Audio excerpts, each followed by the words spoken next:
penghapusan dosa tuh Allah kasih macam-macam. Ada yang harian, ada yang mingguan, ada yang tahunan, gitu ya. Yang bulanan ada juga sih. Yang harian itu Allah jadikan ampunan Allah paling banyak turun sesaat menjelang subuh, yaitu akhir malam, sama sesaat menjelang maghrib, yaitu akhir hari. Menjelang subuh sama menjelang maghrib. Dua waktu tersebut adalah waktu yang paling banyak Allah menurunkan ampunan. Allah paling banyak menurunkan ampunan di dua waktu tersebut. Innallaha yanzil fi thuluthil lailil akhir. Sungguhnya Allah Subhanahu wa taala turun pada sepertiga malam terakhir. Artinya rahmatnya turun, karunia-Nya turun. Wa yunadi hal min mustaghfirin hal min taib hal min talibi hajatin fauniluhul matalib. Katanya sahibul Maulid Ad-Dibai dalam hadis qudsi, Nabi Muhammad SAW menyampaikan firman Allah SWT, sungguhnya Allah turun pada sepertiga malam yang terakhir kemudian memanggil, mana nih hambaku yang memohon ampunan, mana nih hambaku yang meminta hajat, mana nih hambaku yang bertaubat, aku akan mengabulkan hajat-hajat mereka semua.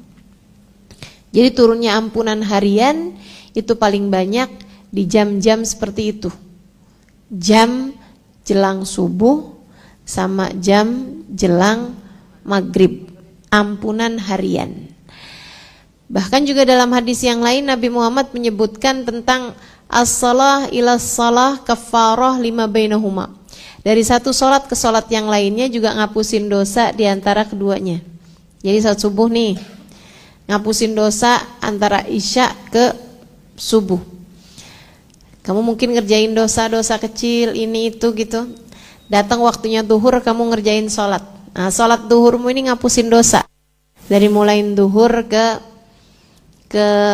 dari mulai subuh ke duhur. Dalam hadis yang lain Nabi Muhammad juga menyebutkan tentang sholat sebagai penghapus dosa harian.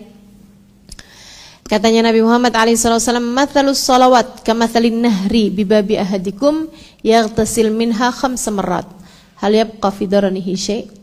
Perumpamaan sholat 5 waktu itu kayak perumpamaan sungai di depan rumah salah seorang di antara kalian, dia mandi di sungai itu sehari 5 kali.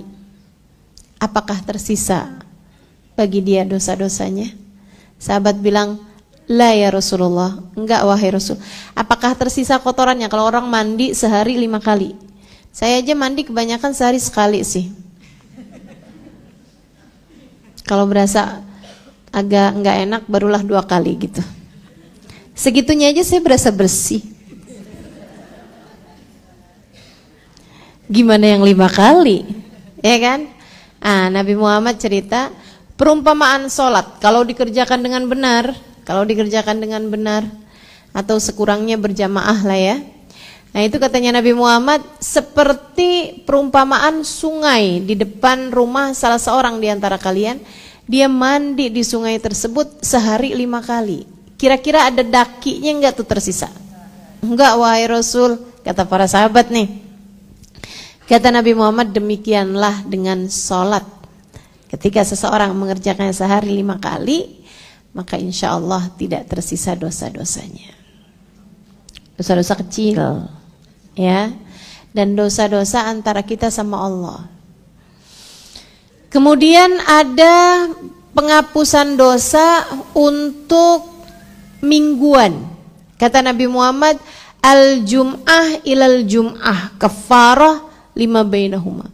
Dari Jumat ke Jumat berikutnya, kalau dikerjakan bagus Jumatnya, nih mulai nanti malam nih, masuk Jumat nih, itu bisa ngapusin dosa seminggu. Jadi kayak ibarat gini loh, ibarat ruangan nih, rumah. Rumah tuh kan ada kita nyapu, bersihin harian. Ada juga yang ngebersihin mingguan. Nah ini ada juga yang ngebersihin tahunan. Nah kalau tahunan ini kan yang berarti yang kayak apa namanya, ngecat gitu kan. Nah kalau yang harian nih kan ngebersihin harian nih kan yang sampah-sampah debu-debu lah. debu-debu sama pohon, kalau banyak ininya ya, banyak daunnya, itu kan mesti disapu harian tuh. Ada lagi yang mingguan misalnya kayak nyikat-nyikat kamar mandi, begitu kan ya, ngepel-ngepel yang memang jarang-jarang kesentuh gitu, mingguan. Nah ada juga nih yang sifatnya tahunan, yang tahunan tuh saya rasa kalau misalnya kayak plafon-plafon ada yang udah jelek kan diganti gitu, pembersihan yang sifatnya adalah tahunan gitu. Ada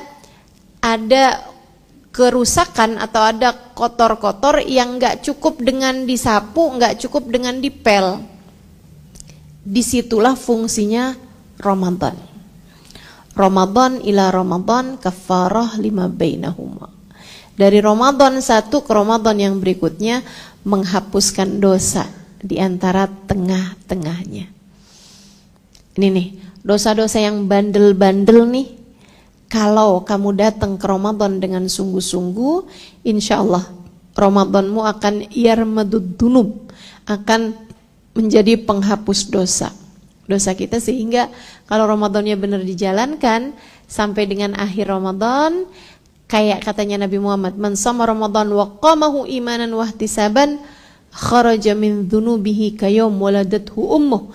Siapa yang menjalankan puasa Ramadan dengan bagus dan ibadah di waktu malamnya dengan bagus, maka dia akan keluar dari bulan Ramadan seperti bayi yang baru dilahirkan dari rahim ibunya. Mudah-mudahan itu yang terjadi pada kita semuanya, insyaallah.